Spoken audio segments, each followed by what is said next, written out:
સમાચારો જોઈએ વિસ્તારથી. સૌથી પહેલા વાત કરીએ 4 વાગે શરૂ થયેલી એનડીએની બેઠક, નેશનલ ડેમોક્રેટિક એલાયન્સ એનડીએ, કે જેની બેઠક થઈ રહી છે. અત્યારે 240 સીટો ભારતીય જનતા પાર્ટી જીતી છે. ટીડીપી છે ચંદ્રબાબુ નાયડુ, એની સાથે સાથે જેડીયુ નીતિશ કુમાર કિંગમેકરની ભૂમિકામાં છે. સમર્થન પત્ર આપવાના છે. ચંદ્રબાબુ નાયડુએ પહેલા જ ટ્વીટ કરી દીધું છે કે તેઓ સમર્થન આપવાના છે. આ બાજુ કેસી ત્યાગી ગઈકાલે પણ બોલી ચૂક્યા છે. આજે પણ તેમણે કહ્યું છે કે નીતિશ કુમાર સમર્થન પત્ર આપવાના છે. નીતિશ કુમાર દિલ્હીથી हाजिर થયા, દિલ્હીમાં છે અત્યારે. अजय हमारी साथ है. अजय, जो बैठक चल रही है, सरकार बनाने की यहाँ पर कवायद चल रही है और बड़े दिग्गज नेता यहाँ पर है, तो नीतीश कुमार, चंद्रबाबू नायडू किंगमेकर की भूमिका में, लेकिन एनडीए की सरकार बनाने के लिए मंथन.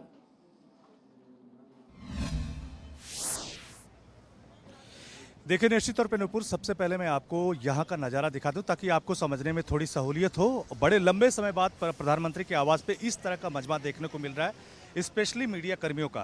सामने आपको प्रधानमंत्री का आवास दिखाई दे रहा है और वहाँ पे मीडिया कर्मियों की एंट्री नहीं है, बल्कि रोड के दूसरे साइड में यहाँ पर चूंकि एक आप देख सकते हैं कि कितनी बड़ी संख्या में जो पत्रकार हैं, यहाँ से शायद कैमरामैन आपको दिखा नहीं पा रहे हैं, एक लंबा क्यों करीब 100 से 150 मीटर है, वहाँ तक मीडिया कर्मियों का जमावड़ा देखने को मिल रहा है. लेकिन मुख्य रूप से आज के अगर जो बैठक चल रही है उस पर अगर बात करें तो एनडीए के जितने घटक दल हैं, सभी घटक दल यहाँ पे मौजूद हैं और दो तरह की चर्चाएं यहाँ पे चल रही हैं. पहली चर्चा यही है कि प्रधानमंत्री नरेंद्र मोदी की तरफ से जो भी एनडीए के घटक दल हैं उनसे राय मशवरा किया जाएगा और ये उनकी क्या राय है सरकार बनाने में, और खास करके उनकी मांगे क्या हो सकती हैं, क्या उनकी शर्तें हो सकती हैं और किन शर्तों के साथ वो यहाँ पर एनडीए की सरकार में शामिल होना चाहते हैं. तो एक तो सबसे पहले यही है. लेकिन दूसरी जो सबसे महत्वपूर्ण खबर ये है कि कहीं न कहीं प्रधानमंत्री नरेंद्र मोदी को भी पता है कि इंडिया गठबंधन की तरफ से सरकार बनाने की कोशिशें की जाएंगी और जो खुद एनडीए में अभी घटक दल हैं, जिसमें मुख्य रूप से अगर बात करें कि चंद्रबाबू नायडू और नीतीश कुमार, और इसके अलावा अभी जयंत चौधरी का भी एक स्टेटमेंट ऐसा आया है जो नीतीश कुमार से कहीं न कहीं स्टैंड से मिलता जुलता दिखाई देता है. तो ऐसे में प्रधानमंत्री नरेंद्र मोदी भी नहीं चाहेंगे कि अगर सरकार बनाने की कवायद में लेट हो तो कहीं न कहीं लेने के देने पड़ जाएं. तो दूसरी खबर यही चल रही है कि यहाँ पर राय मशवरा करने के बाद हो सकता है कि प्रधानमंत्री नरेंद्र मोदी सभी एनडीए के जो घटक दल हैं उनके मुखिया का दस्तखत लेकर के जो एक्चुअल नंबर संख्या है उसके साथ राष्ट्रपति के पास पहुंचे और वहां पर सरकार बनाने का दावा पेश करें. हालांकि तीसरी खबर यह चल रही है कि हो सकता है कि 7 तारीख को जितने भी एनडीए के संसदीय दल की बैठक होगी, सभी सांसदों से उसमें विचार विमर्श किया जाएगा, प्रधानमंत्री नरेंद्र मोदी का संबोधन होगा और उसके बाद 8 तारीख को शपथ ग्रहण की संभावना या सूत्रों के हवाले से खबर आ रही है. लेकिन आज मुख्य रूप से दो ही खबर है. एक तो सभी एनडीए घटक दलों के साथ राय मशवरा की जा रहा है और हो सकता है कि अगर सब कुछ ठीक ठाक रहा तो आज ही प्रधानमंत्री नरेंद्र मोदी सरकार बनाने का दावा राष्ट्रपति के पास पेश कर सकते हैं. ये भी सूत्रों के हवाले से खबर आ रही है. जी बिल्कुल अजय. इस पक्ष में है कि भारत का तीसरी बार नरेंद्र भाई मोदी जी प्रधानमंत्री बनेंगे और हम लोग हिंदुस्तानी अवाम मोर्चा सेकुलर के लोग हैं, पहले से ही समर्थन दिए हुए हैं, आज भी करते हैं कि जहां नरेंद्र मोदी जी रहेंगे वहां हम लोग सब रहेंगे. हम लोग सब मिलकर के चाहते हैं कि भारत का तीसरी बार प्रधानमंत्री या नेतृत्व करें भारत का. माननीय नरेंद्र मोदी जी के नेतृत्व में एनडीए को सरकार बनाने का भी मतलब जो जिम्मेदारी है, ये जिम्मेदारी लोगों ने हमारे ऊपर दे दी है.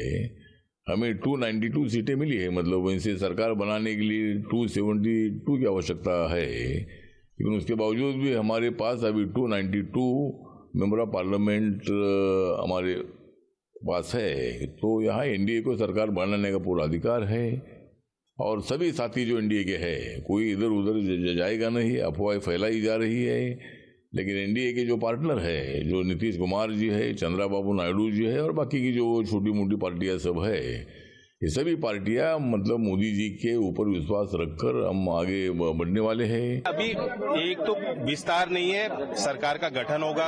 एनडीए की तीसरी बार सरकार बनने जा रही है. इसके अलावा मुझे कुछ नहीं कहना, मैं बधाई देता हूं. एनडीए में हम लोग शामिल हैं. Thank you. समाजवादी पार्टी के परफॉर्मेंस को कैसे देखते हैं? अखिलेश यादव ने बहुत अच्छा परफॉर्म किया. अच्छा परफॉर्म किया, मैं बधाई देता हूं. सभी नवनिर्वाचित सांसदों को बधाई देता हूं. मुझे खुशी है, साथ मिलकर हम लोगों को काम करना है देश के लिए, चाहे किसी पार्टी के सांसद क्यों ना हो.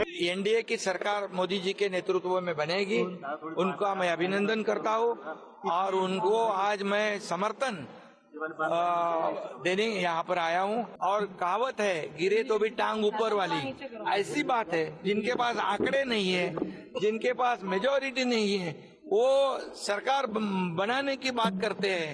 ये तो मुंगेरी लाल के हसीन सपने हैं, ऐसा मैं कहता हूँ। एनडीए गठबंधन पूरा एकजुट है और ये एकजुटता न सिर्फ शपथ ग्रहण में आपको दिखाई देगी बल्कि उसके बाद 5 साल के दौरान भी दिखाई देगी। मेरे लिए ये हर्ष की बात है कि मेरे प्रधानमंत्री तीसरी बार देश के प्रधानमंत्री बनने जा रहे हैं। आप सब मेरा समर्पण मेरे प्रधानमंत्री के प्रति जानते हैं। ऐसे में मेरे लिए आज की तारीख में हर्ष की बात यह है कि वो तीसरी बार देश के प्रधानमंत्री पद की शपथ लेंगे। ચૂંટણી પતી ગઈ છે, સરકાર બનાવવાની કવાયત ચાલી રહી છે ને આ બધા વચ્ચે નવી સરકાર બનશે, પણ એ પહેલા જૂની સરકારનું વિસર્જન કરવું જરૂરી હોય છે ને માટે જ વડાપ્રધાન નરેન્દ્ર પહોંચ્યા હતા રાષ્ટ્રપતિ ભવન, રાષ્ટ્રપતિને રાજીનામું આપ્યું। અજય પાસેથી વધુ વિગતો જાણીએ। અજય,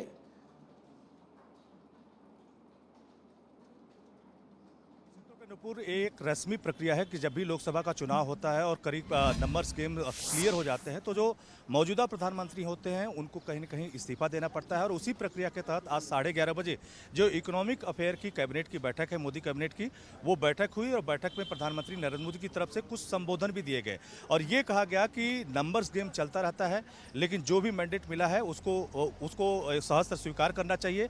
और साथ ही साथ प्रधानमंत्री नरेंद्र मोदी ने यह भी कहा कि उनकी जो 10 साल की सरकार थी उसमें उन्होंने काफ़ी बेहतर काम किया और आगे भी वो बेहतर काम करते रहेंगे। और इसी संबोधन के साथ प्रधानमंत्री नरेंद्र मोदी राष्ट्रपति भवन गए, उन्होंने अपना इस्तीफा सौंपा और अब कहीं न कहीं प्रधानमंत्री नरेंद्र मोदी कार्यवाहक प्रधानमंत्री के बतौर काम कर रहे हैं और कह सकते हैं कि सरकार बनाने की जो आगे की प्रक्रिया है अब वो एक तरह से शुरू हो चुकी है। उसमें खुद प्रधानमंत्री नरेंद्र मोदी भी शामिल है जिसके तहत ये एनडीए की बैठक चल रही है और साथ ही साथ दूसरे धड़ों के लोग भी अपनी कवायद में लगे हुए हैं। जी, એટલે હવે કેરટેકર વડાપ્રધાન તરીકે તેઓ જ્યાં સુધી શપથવિધિ ન થાય, ફરી એકવાર વડાપ્રધાન તરીકે શપથ ન લે ત્યાં સુધી તેઓ કાર્યભાર સંભાળતા રહેશે। પણ સરકાર બનવા જઈ રહી છે, એનડીએની બહુમત એનડીએ પાસે છે, 292નો આંકડો છે, 272નો આંકડો પાર થઈ ગયો છે ગઠબંધનની અંદર। તો હવે એ સરકારની અંદર કોણ કોણ સામેલ છે જો એની વાત કરીએ તો Bharatiya Janata party largest party સ્વાભાવિક રીતે 240 બેઠકો જીતી છે, 272નો આંક પાર નથી થયો, પણ જેડીયુ અને ટીડીપી બંનેની મેળવી અને 28 બેઠકો થાય છે અને અન્ય જે છે પાર્ટીઓ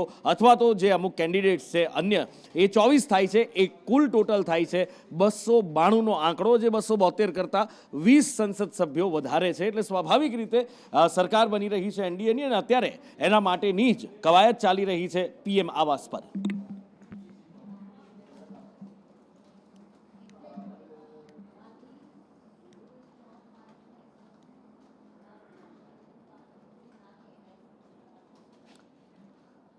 તો એનડીએની સરકાર બનવા જઈ રહી છે ફરી એકવાર અને સરકારમાં કોણ કોણ સામેલ આપણે જાણીએ છીએ કે કુલ 543 બેઠકો લોકસભાની છે અને એના માટે 272નો આંકડો પાર કરવો જરૂરી છે। ભારતીય જનતા પાર્ટી ધાર્યું પરફોર્મન્સ આ વખતે સ્વાભાવિક રીતે નથી કરી શકી, દેખાય છે આંકડાની અંદર કે 240 ઉપર ભારતીય જનતા પાર્ટી આવીને અટકી છે અને હવે ભારતીય જનતા પાર્ટીને સપોર્ટની જરૂર છે। એનડીએ આ એક ગઠબંધન નેશનલ ડેમોક્રેટિક એલાયન્સ કે જે વાજપેયીજી દ્વારા તૈયાર કરવામાં આવ્યું હતું અને એમાં જ એમાં જે સરકાર વાજપેયીજીની બની હતી અને એ સરકાર હવે ફરી એકવાર એ જ રીતની ગઠબંધનની સરકાર, એ વાજપેયીજીએ બનાવેલું આ નેશનલ ડેમોક્રેટિક એલાયન્સ એનડીએ હવે સરકાર બનાવવા જઈ રહ્યું છે। અત્યાર સુધી 2014ની વાત કરીએ કે 2019ની વાત કરીએ, ભારતીય જનતા પાર્ટી બહુમતીમાં રહી છે। 2014ની અંદર 282 બેઠકો, 2019ની અંદર ભારતીય જનતા પાર્ટી જીતી હતી 303 બેઠકો, પણ તેમ છતાં પણ અલાયન્સ ગઠબંધન અકબંધ રાખવામાં આવ્યું હતું કે ક્યારેક આવો જો ખરાબ સમય આવે તો એ એના માટે ઉપયોગી થઈ શકે અને એ જ એલાયન્સના નેતાઓ છે, નીતિશ કુમાર છે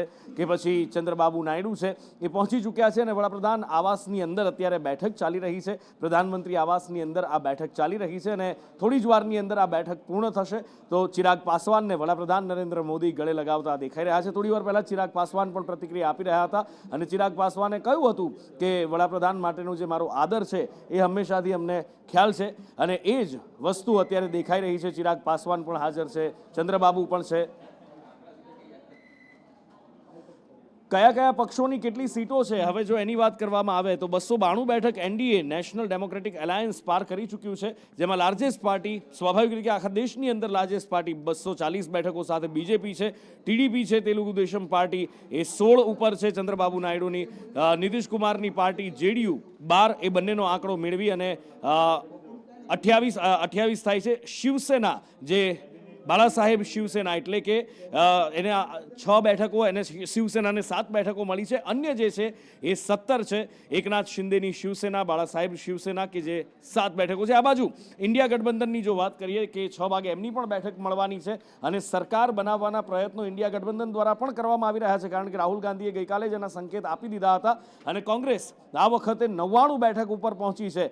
56 બેઠક પર ગઈ વખતે રહી ગઈ હતી, 99, અને એમાં સમાજવાદી પાર્ટી બીજા નંબર પર 37 બેઠકો સાથે, ડીએમકે 22, ઉદ્ધવની શિવસેના, ઉદ્ધવ બાળા સાહેબ ઠાકરે 9 બેઠક, આરજેડી લાલુ પ્રસાદ યાદવની પાર્ટી તેજસ્વી યાદવ અત્યારે જેની કમાન સંભાળી રહ્યા છે 4, અને અન્ય એવા 63 છે સાંસદો કે જેમનું સમર્થન કોંગ્રેસને મળી રહ્યું છે. અને ઇન્ડિયા ગઠબંધનમાં 234 બેઠકો છે, પણ કઈ રીતે સરકાર બને એ સવાલ મોટો છે, કારણ કે 234 બેઠકો 272થી ઘણી દૂર છે અને એમાં ક્યાંથી કેટલા પક્ષોને જોડવા પડે. આ તો એ પક્ષો છે જે મુખ્ય પક્ષો છે.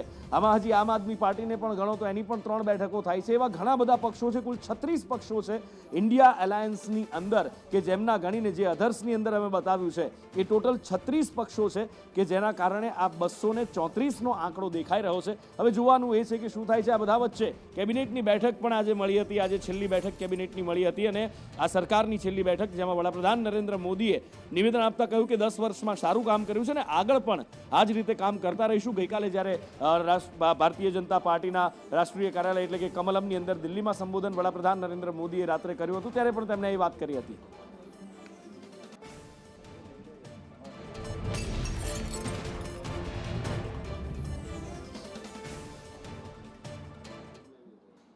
અને આ બધાની વચ્ચે હવે સવાલ એ છે કે જ્યારે બહુમતી નથી હોતી, સાથી પક્ષોનો સાથ લેવો પડે છે, ગઠબંધનની સરકાર બનાવવાની હોય, ત્યારે ઘણું બધું આપવું લેવું પડતું હોય છે, કારણ કે સમર્થન જોઈતું હોય તો ઘણું બધું આપવું પડે છે. અને ભારતની રાજનીતિના ઇતિહાસની અંદર ભૂતકાળમાં આપણે ઘણી બધી વાર જોઈ ચૂક્યા છીએ. પછી એ ભૂતકાળની એનડીએની સરકાર હોય, ભૂતકાળની યુપીએની સરકાર હોય, વાજપેયીજી હોય, મનમોહન સિંહ હોય, વીપી સિંહ હોય, ઘણું બધું આપણે ભૂતકાળની અંદર જોયું છે. અને એ જ હવે અત્યારે પણ જોવા મળી રહ્યું છે, કારણ કે હવે માંગણીઓ શરૂ થઈ છે. માંગણીઓ સ્વાભાવિક રીતે સરકાર બનાવવાની હોય તો મંત્રાલયની થતી હોય. કોણ કયું મંત્રાલય માંગી શકે છે, સૂત્રો તરફથી શું માહિતી મળી રહી છે, શું ગણગણાટ ચાલી રહ્યો છે, હિરેન પાસેથી જાણીએ. હિરેન,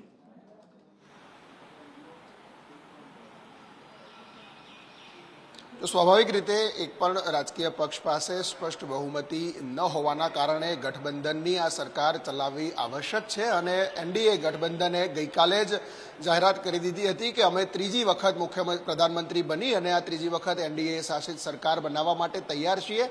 અને એ માટેની બેઠક પ્રધાનમંત્રીની અધ્યક્ષતામાં અત્યારે શરૂ થઈ ચૂકી છે, જેમાં જેડીયુ અને ચંદ્રબાબુ નાયડુ, જેડીયુ અને ટીડીપી સહિતના જે રાજકીય પક્ષો છે એ તમામ પક્ષોના આગેવાનોની બેઠક શરૂ થઈ ચૂકી છે. આ બેઠકની અંદર જ પ્રધાનમંત્રી તરીકે નરેન્દ્ર મોદીનું નામ છે તે નક્કી કરી અને જાહેર કરવામાં આવશે કે ભાઈ અમારા ગઠબંધનના નેતા તરીકે નરેન્દ્ર મોદી રહેશે.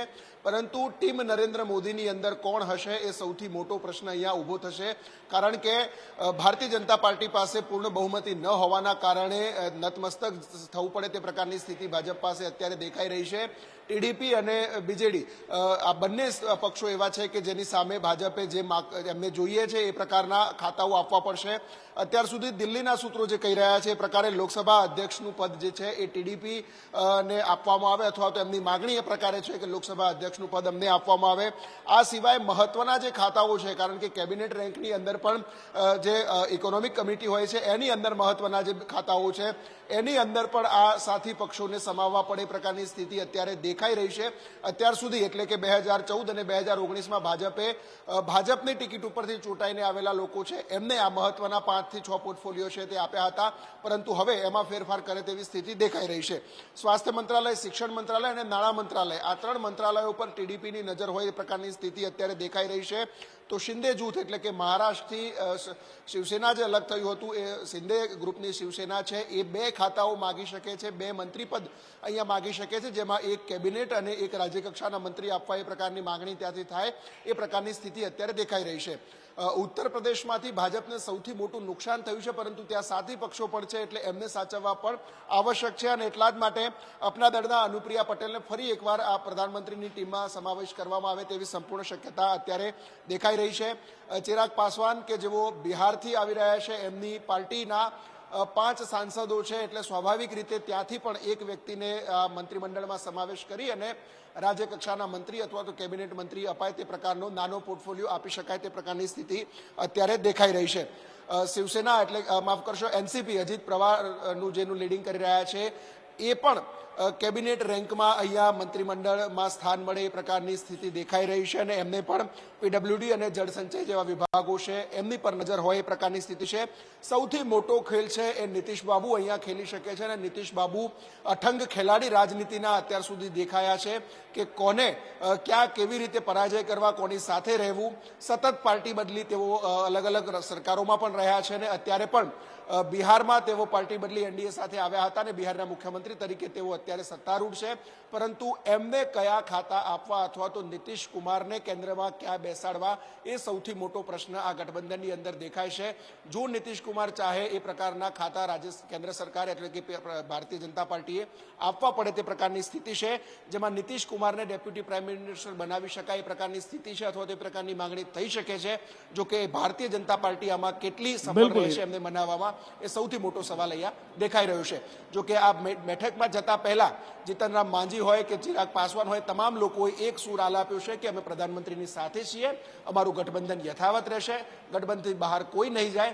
જે પ્રકારે નિર્ણય થશે પ્રધાનમંત્રીની આગેવાનીમાં એ નિર્ણય માન્ય રાખવામાં આવશે. બિલકુલ, એટલે એ વાત કરવામાં આવી છે ગઠબંધન અને એની સાથે સાથે જેટલા પણ એનડીએના ઘટક દળો છે તમામના જે પ્રવક્તાઓ હોય અથવા તો જે તમામના મુખ્ય નેતાઓ છે એમના દ્વારા એ કહેવામાં આવ્યું છે કે વડાપ્રધાન તરીકે અમને નરેન્દ્ર મોદી સ્વીકાર્ય છે. ફરી એકવાર દેશની અંદર વડાપ્રધાન નરેન્દ્ર મોદી જ બનશે, એનડીએના વડાપ્રધાન નરેન્દ્ર મોદી જ રહેશે, એ વાત પણ કહેવામાં આવી છે. બીજી તરફ 6 વાગે ઇન્ડિયા ગઠબંધનની બેઠક પણ મળવાની છે અને ઇન્ડિયા ગઠબંધનની બેઠકની અંદર આખરે સરકાર બનાવવાના જે સંકેત ગઈકાલે રાહુલ ગાંધીએ આપ્યા છે એ કેવી રીતે એ કહી રહ્યા છે એ સવાલ પણ થવો સ્વાભાવિક છે. કારણ કે કોંગ્રેસ પાસે 99 બેઠક છે, સમાજવાદી પાર્ટી અને ટીએમસીની બેઠકો જો ભેગી કરો તો 66 બેઠકો થાય છે. અન્ય છે જે ઘણા બધા લગભગ 36 પક્ષો છે એની બધાની બેઠક બાકીનાની ભેગી કરો તો 69 થાય છે અને ગ્રાન્ડ ટોટલ થાય છે 234. એટલે કે બહુમતનો આંકડો 272 છે. 543માંથી 272 જરૂરી છે જો સરકાર બનાવવી હોય તો હવે 234 કેવી રીતે થાય શક્ય એ સૌથી મોટો સવાલ છે. અને જો 234 કરવી હોય તો નાના 234માંથી 272 સુધી પહોંચવું હોય તો કંઈ કેટલાય નાના પક્ષોને પોતાની સાથે જોડવા પડે, જે 1 સીટ જીત્યા હોય, 2 સીટ જીત્યા હોય, જે કદાચ શક્ય નથી દેખાઈ રહ્યું. એટલે હવે 6 વાગે બેઠક મળવાની છે અને એ બેઠકની અંદર શું થઈ શકે છે, કારણ કે ગઈકાલે જે સંકેત આપ્યા છે એ પાર પડતા તો નથી દેખાઈ રહ્યા. સંજુ પાસેથી જાણીએ. એ જે ઇન્ડિયા ગઠબંધનની બેઠક છે એમની અંદર ચર્ચા કરવામાં આવે કે સરકાર બનાવવા માટે થઈને કઈ જે પ્રયાસો કરવા શક્ય બની શકે જેથી કરીને દેશની અંદર સરકાર બને છે. જોકે નંબર્સ જે આવ્યા છે તે બહુ જ ઓછા છે. લગભગ હજુ તેમને 38 બેઠકો ઘટે છે, કારણ કે 272 સુધી પહોંચવું હોય તો 234 એટલે 38 બેઠકોનો ઘટ છે. બીજી તરફ એનડીએ પાસે પૂર્ણ બહુમત છે, પરંતુ તેમ છતાં જે પ્રમાણેના પરિણામો આવ્યા છે તે પ્રમાણે વિપક્ષ છે એ એક બેઠક મળી અને તેમાં ચર્ચા વિચારણા કરશે, જેની અંદર શરદ પવાર પણ હાજર રહેવાના સંકેત આપવામાં આવ્યા છે. એ ઉપરાંત ઉદ્ધવ હાજર રહેવાના હતા, ઉદ્ધવ ઠાકરે, પરંતુ તેમને સાંજે ના પાડી કે તેઓ આ બેઠકની અંદર હાજર નથી રહ્યા. એસપીના અખિલેશ યાદવ છે તે પણ દિલ્હી પહોંચી ચૂક્યા છે. આરજેડીના તેજસ્વી યાદવ પણ દિલ્હી પહોંચી ચૂક્યા છે. અને તેજસ્વી યાદવ જ્યારે બિહારથી આવતા હતા ત્યારે તેમની સાથે નીતિશ કુમાર પણ ફ્લાઇટમાં હતા અને થોડી બંને વચ્ચે ચર્ચા પણ થઈ હોઈ શકે છે, જેને લઈને એ વિડીયો વાયરલ થયો. ત્યારબાદ ઘણી બધી ચર્ચાઓ થઈ, પરંતુ અત્યારે એનડીએની બેઠક ચાલુ છે, નીતિશ કુમાર તેમાં હાજર છે અને સરકાર બનાવવા માટેના તેઓ ચર્ચા પણ કરી છે. ઇન્ડિયા ગઠબંધન માટે સરકાર બનાવવી મુશ્કેલ છે, ભલે તેમની સફળતા તેમને બહુ જે પ્રમાણે એક્ઝિટ પોલ છે તેની પ્રમાણે સારા બેઠકો મળી છે, તેમ છતાં હજુ પણ સરકાર બનાવવા માટે પૂરતા જે નંબર્સ જોઈએ તે તેમની પાસે નથી. બધા બેસશે, મળશે, ચર્ચા કરશે કે કઈ રીતે થઈ શકે સરકાર ને કઈ રીતે ઘેરી શકાય, એકબીજા સાથે બીજા કયા પક્ષો આવી શકે છે તેને લઈને પણ ચર્ચા થઈ શકે છે. જો કે આ અત્યારે હાલમાં આ બેઠક એક ચર્ચા માટે મળી રહી છે અને તેની સરકાર બનાવવા જઈ રહ્યા નથી, કારણ કે અત્યારે હાલમાં જે સમાચારો મળી રહ્યા છે તે પ્રમાણે ઇન્ડિયા ગઠબંધન એનડીએના નેતાઓ છે આજે જ રાષ્ટ્રપતિને મળીને સરકાર બનાવવાનો દાવો પણ કરી શકે છે. બિલકુલ, એટલે અત્યારે બેઠક ચાલી રહી છે પીએમ આવાસ ઉપર અને એ બેઠક પૂરી થાય એટલે પૂરેપૂરી એવી શક્યતા છે કે એનડીએ ગઠબંધનની જે આ બેઠક મળી રહી છે એ બેઠક પૂરી થયા પછી તરત જ તેઓ રાષ્ટ્રપતિને મળવા પહોંચે, કારણ કે સૌથી મોટી પાર્ટી બીજેપી છે, 240 છે, તો સ્વાભાવિક રીતે સરકાર બનાવવાનું આમંત્રણ પણ જો આપવામાં આવે તો રાષ્ટ્રપતિ બીજેપીને સૌથી પહેલું આમંત્રણ આપશે અને ગઠબંધન પાસે પૂર્ણ બહુમત છે એટલે પહેલું એમને જ આમંત્રણ હોય અને આ એવું એક ધારણા પણ છે, એવી એક શક્યતા પણ છે કે જેવી બેઠક એનડીએની પૂરી થાય છે કે તરત જ રાષ્ટ્રપતિ સમક્ષ સરકાર બનાવવાનો દાવો કરી શકે છે. પણ 234 ઉપર ઇન્ડિયા ગઠબંધન છે. એ બધા વચ્ચે સંજય રાઉતનું એવું નિવેદન આવે છે કે અમે રાહુલ ગાंधी निर्विवादित रीते वडाप्रधान पदे स्वीकारवा माटे तैयार छीए. राहुल गांधी जी स्वीकारने को तैयार है नेतृत्व, तो हम विरोध क्यों करेंगे? राहुल गांधी देश के नेता है, ये प्रूव किया है. राहुल गांधी लोकप्रिय नेता है, देश की जनता ने उनको स्वीकारा है. हम सब उनसे प्यार करते हैं, हम उनको चाहते हैं. सब लोग इंडिया गठबंधन में प्रधानमंत्री पद के ऊपर कोई मतभेद ही नहीं है. हम ये लड़ाई हमें सत्ता चाहिए इसलिए नहीं लड़ी है. हम लड़ाई संविधान की रक्षा के लिए, लोकतंत्र की रक्षा के लिए, ये जो तानाशाही चल रही है, east India company in the bracket Gujarat, उनकी तानाशाही लूटमार चल रही है, उसके खिलाफ ये लड़ाई लोगों ने हमको वोट दिया है. नरेंद्र मोदी, अमित शाह ने मान्य करना चाहिए को हार गए हैं. અને ગુજરાતમાંથી 25 સાંસદો જીત્યા છે. હેટ્રિક નથી થઈ શકી આ વખતે, પણ જે એનડીએ ગઠબંધનને બેઠકો મળી એમાં ગુજરાતનો ફાળો સૌથી મોટો છે અને ગુજરાતના જીતેલા સાંસદોને ફરમાન આવ્યું છે કે દિલ્હી હાજર થઈ જાય તેઓ. કશ્યપ પાસેથી જાણીએ. 26 બેઠકો પૈકી 25 બેઠકો જે છે તે ભાજપ જીત્યું છે અને હવે ભાજપના જે જીતેલા સાંસદો છે તેને હવે દિલ્હીથી ફરમાન આવ્યું છે કે આવતીકાલ સાંજ સુધીમાં દિલ્હી હાજર થઈ જવું અને જે રજિસ્ટ્રેશન પ્રક્રિયા છે તેમાં તેમના દ્વારા હિસ્સો લેવો. રજિસ્ટ્રેશન પ્રક્રિયા છે લગભગ 2 થી 3 દિવસ ચાલશે.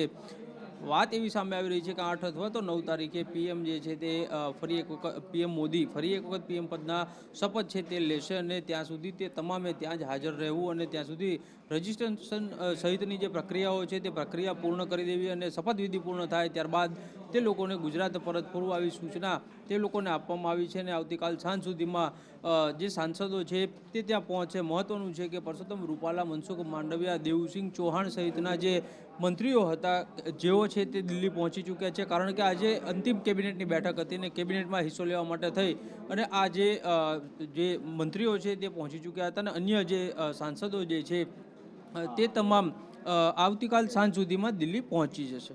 બિલકુલ. અને હવે વાત કરવી છે વોટ શેરની. ગુજરાતની અંદર આ વખતે 25 બેઠકો ભારતીય જનતા પાર્ટી જીતી છે. દેશની અંદર 240 બેઠકો અને ગઈ વખતે 303 બેઠક. વોટ શેરની જો વાત કરો, વોટ શેરને જુઓ તો માત્ર 1% ફરક છે અને એની અંદર આટલો મોટો દેશની અંદર ફરક પડ્યો છે અને સાથે જ ગુજરાતની અંદર પણ 1% ફરક પડ્યો છે. ભલે 2 બેઠકો 7 લાખથી વધુના માર્જિનથી, 4 બેઠકો 5 લાખથી વધુના માર્જિનથી ભારતીય જનતા પાર્ટી જીતી છે, પણ તેમ છતાં વોટ શેર 1% ઘટ્યો છે. આખરે કેમ આવું થયું? હિરેન પાસેથી જાણીએ. હિરેન.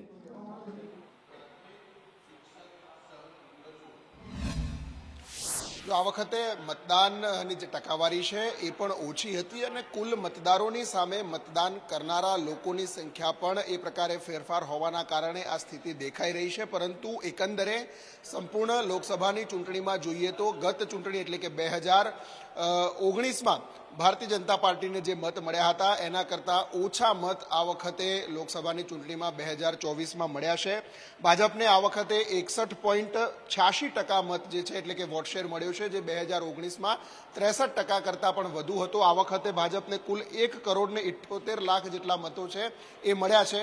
એ જ પ્રકારે કોંગ્રેસ જોઈએ તો કોંગ્રેસને પણ ટકાવારીમાં આ વખતે ઘટાડો થયો છે. કોંગ્રેસનો વોટ શેર જે છે એ આ વખતે 31.24% જે છે એ 2019માં લગભગ 33%ની આસપાસ હતો, એટલે એની અંદર પણ ઘટાડો થયો છે. અન્ય નાના નાના પક્ષો છે અથવા તો સ્થાનિક સ્થિતિ જોઈએ તો અધર એટલે કે અન્ય લોકો છે એ અન્યમાં પણ અહીંયા સારું એવું લગભગ 2% જેટલું વોટ શેર જે છે એમને ગયો છે. નોટા અને મત ગયેલા છે. નોટામાં પણ 4,49,000 કરતાં વધુ મતો છે એ નોટાની અંદર ગયા છે. બસપાને 2.18 લાખ મતો ગયા છે. સપાને 1500 જેટલા મત ગયા છે. એટલે ઓવરઓલ સ્થિતિ જો જોઈએ તો ભારતીય જનતા પાર્ટી, કોંગ્રેસ બધાનો વોટ શેર જે છે તે અહીંયા ગુજરાતમાં ઘટ્યો હોય એવા આંકડા દેખાઈ રહ્યા છે. અને હવે આગળ કરવા છે વરસાદના વધામણા. 4 જૂન પછી ઘણું બધું બદલાશે. સંદેશ ન્યૂઝે કહ્યું હતું 3જી જૂને, અને દેશની અંદર ઘણો બધો પરિવર્તન આવ્યો અને હવે રાજ્યની અંદર પણ વરસાદ આવી રહ્યો છે. પ્રી મોન્સૂન એક્ટિવિટી શરૂ થઈ ચૂકી છે, જેમ હવામાન વિભાગે અને હવામાન શાસ્ત્રીઓએ કહ્યું હતું એ પ્રમાણે, અને એને જ લઈને દક્ષિણ ગુજરાતની અંદર વાતાવરણની અંદર પલટો આવ્યો છે. આઝમ પાસેથી જાણીએ. આઝમ,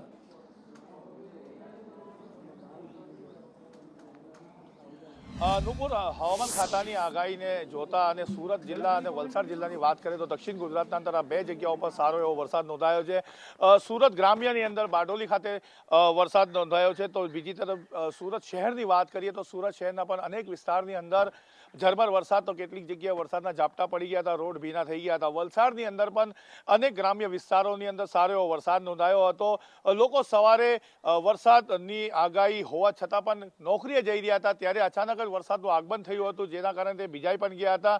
ખેડૂતો કેટલીક જગ્યાએ એવું કહી રહ્યા છે કે આ વરસાદ એમના માટે સારો છે, પરંતુ કેરીના પાકને ક્યાંક ને ક્યાંક નુકસાન થાય તેની ભીતિ પણ છે. જી, અને આગળ વાત કરવી છે મુંબઈની અંદર વરસાદ જાણે બારે મેઘ ખાંગા થયા હોય એવું દેખાય છે. કેટલીય જગ્યાએ પાણી ભરાયા છે, પણ શું ખરેખર ચોમાસું મુંબઈ પહોંચ્યું છે? જો મુંબઈ પહોંચે તો અઠવાડિયાની અંદર ગુજરાતમાં આવ્યું સમજો, પણ શું ખરેખર ચોમાસું છે કે પછી પ્રી મોન્સૂન એક્ટિવિટી અને વરસાદ કેવો હતો? કિન્નરી પાસેથી જાણીએ. બિલકુલ નુપુર, જો મુંબઈની વાત કરવામાં આવે, મુંબઈમાં સવારથી જ ભારે વરસાદ વરસી રહ્યો છે. જો કે ચોમાસાની સત્તાવાર એન્ટ્રી મુંબઈમાં નથી થઈ, હજી વાર છે, પરંતુ આ વરસાદ જે વરસી રહ્યો છે પ્રી મોન્સૂન એક્ટિવિટીના કારણે થઈને વરસી રહ્યો હોય તેવું લાગી રહ્યું છે. અને દાદર માટુંગાની વાત કરવામાં આવે, ત્યાં ભારે વરસાદ નોંધાયો છે. અનેક વિસ્તારો જળબંબાકાર થઈ ચૂક્યા છે, પાણી ભરાઈ ગયા છે. વરસાદની આ જે ઇનિંગ છે એ આગળ પણ ચાલુ રહે તેવી શક્યતાઓ અત્યારે જોવામાં આવી રહી છે, અને મુંબઈવાસીઓને ચોક્કસથી ગરમીથી રાહત મળતી દેખાઈ રહી છે. બિલકુલ ગરમીથી રાહત મળી છે, પણ આપણે હજી વાર છે, કારણ કે આ પ્રી મોન્સૂન એક્ટિવિટીનો વરસાદ છે. ખેર, આગળ વાત કરવી છે રાજકોટ અગ્નિકાંડની, કે જેની અંદર 27 લોકો જીવતા ભૂંજાઈ ગયા હતા અને ત્યારબાદ એસઆઈટીની રચના કરવામાં આવી. કહેવામાં આવ્યું હતું કે 10 દિવસની અંદર રિપોર્ટ સોંપી દેવામાં આવશે. મોટી વાતો થઈ હતી, પણ હજી સુધી આ રિપોર્ટ તૈયાર થયો નથી. આખરે કેમ ડિલે થયું? શું કહી રહી છે એસઆઈટી? કેમ વધારે સમય માંગવો પડ્યો છે? મયુર પાસેથી જાણીએ. મયુર,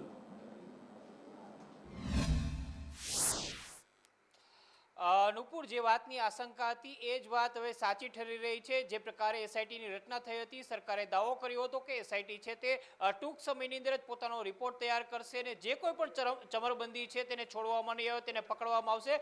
પરંતુ તપાસ કેવી રીતે ચાલી રહી છે, કોની ધરપકડ થઈ છે, રાજકોટની જનતા અને ભોગ બનેલા પીડિતના પરિવારજનો છે તે જોઈ રહ્યા છે. એક પ્રકારે આ નાટક હોય તેવું સ્પષ્ટ રૂપથી લાગી રહ્યું છે, કારણ કે આમાં મોટા માથાઓ છે તેમને બાઇજ્જત બરી કરવા માટેની તૈયારી હોય તેવું લાગી રહ્યું છે. આઈએએસ આઈપીએસ અધિકારીઓની પૂછપરછ છે એ પણ માત્ર નામ માત્ર થઈ હોય એવું લાગી રહ્યું છે. એટલે જે પ્રકારે દરેક તપાસ કમિટીની સાથે થાય છે, પ્રથમ ટૂંકો સમય આપવામાં આવે છે, ત્યારબાદ સમય વધારવામાં આવે છે, એવું પણ અહીંયા બની રહ્યું છે. હજુ સુધી રિપોર્ટ તૈયાર નથી થયો. અનેક અધિકારીઓની પૂછપરછ કરવામાં આવી છે, અનેક અધિકારીઓ છે તેમને નિવેદન નોંધવામાં આવ્યા છે, પરંતુ હજુ સુધી કોઈ કન્ક્લુઝન છે તે સામે નથી આવ્યું.